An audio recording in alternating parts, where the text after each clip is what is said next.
On 1st of November 2025, my brother Tadu HARO, studying in 7th standard of Sainik School Niglok, Arunachal Pradesh, who was only 12 years old, was declared not alive anymore.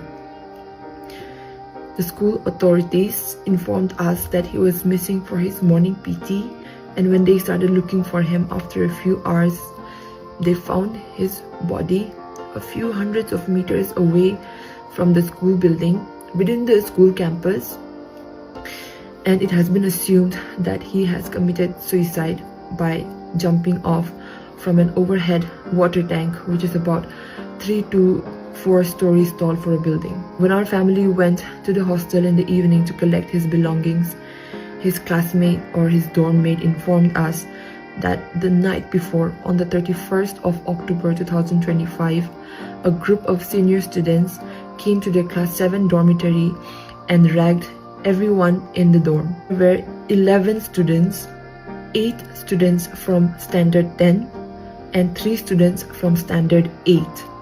11 students allegedly came to the class 7 dormitory after 11 p.m. when their lights are supposed to be off, in the absence of any authority or warden, and dragged all the students in the dormitory.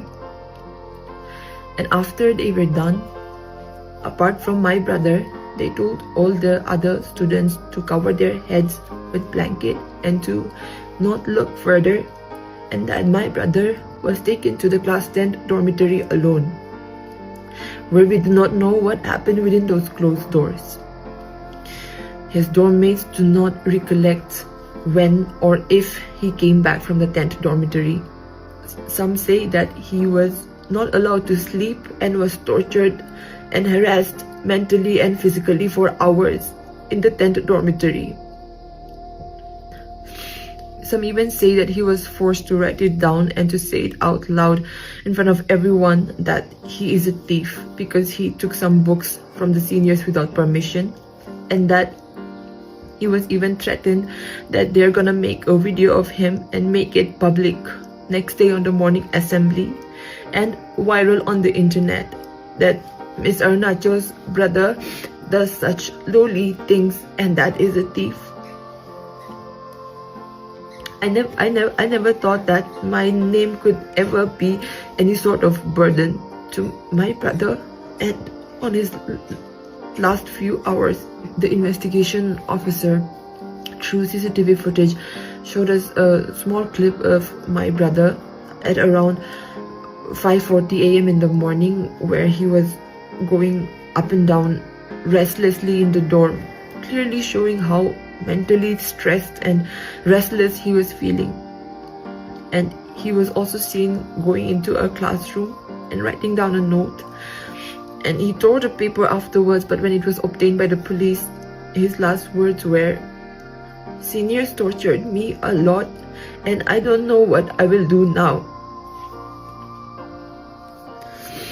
He was only 12 years old, the same age as I was when I first held him in my arms. And I don't think any 12 years old is supposed to go through that kind of torment or torture, which we still are unaware about to some extent, that he had to take such a step. When we cross-questioned the seniors, they had to say that we were also ragged by our seniors, so it is natural for us to do it to our juniors as well. Whereas the fact remains that when you enter Sainik School, you sign an undertaking that if you are ever involved in any sort of bullying or ragging or any such stuffs, you are to be rusticated immediately. They knew very well that bullying is completely illegal and is a punishable offense, but they still chose to do it, and they've admitted to it. The seniors also claimed that he was called to the 10th dormitory to only return the books that he had taken, and that he was sent back right away. But that conflicts with what his dorm mates say.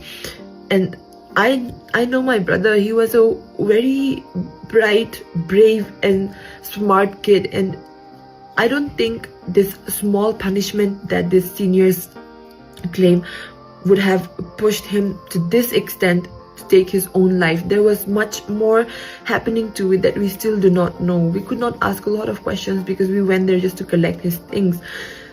But it has been 4 days and there has been no update on the post-mortem and not much of progress in the investigation as well. There were CCTV footages in every single room, and I, as a family, we fear that what if there is any sort of outer indulgence and involvement which does not serve justice to my brother. As we know all the names of the accused, I am a daughter of this state, and I plead to every single person watching this to help me serve justice for my brother, because I have lost my brother today, but it could have been anyone, and it can be anyone in the future if we do not take the right steps for it. When we say justice for HARO, what does it exactly mean? Putting those 11 students into jail? Will then justice be served? No. Then what is it about? Is it about systemic change? But there is already anti-ragging committees in the school. They couldn't do anything. What is it about? We always think about a reactive response. That once a thing will happen, we'll react to it. We don't have a preemptive action. Those children who ragged them, they said they bullied because they were being bullied by their seniors. And how is it fair? Just because you have been bullied doesn't mean you will bully others too. So, is the problem in the government? Is the problem in those particular 11 kids? Where is the problem? The problem is in the social fabric of the society. We have normalized bullying and roasting. And you know exactly who am I talking about. We just feel that it's okay. Just because somebody took it lightly doesn't mean that it was right. Your word, every word you say, creates an impact on others' brain. It could be positive, it could be negative too. And you have seen the repercussions. HARO went to Sainik School to become an army man, and now his body is back in coffin. If we cannot bring back HARO, we cannot serve him justice. So it's beyond our competence to bring justice to him. But what we can do is that teach our kids well. We should teach them that bullying is not justifiable, that bullying is not good. And if you are doing, you are a bad person and you will be punished for it. We need to teach them. And also we need to make our children, our brothers, our sisters strong enough to fight back. And if not fight back, at least they could say others that they have been bullied, that others were there. Justice for HARO.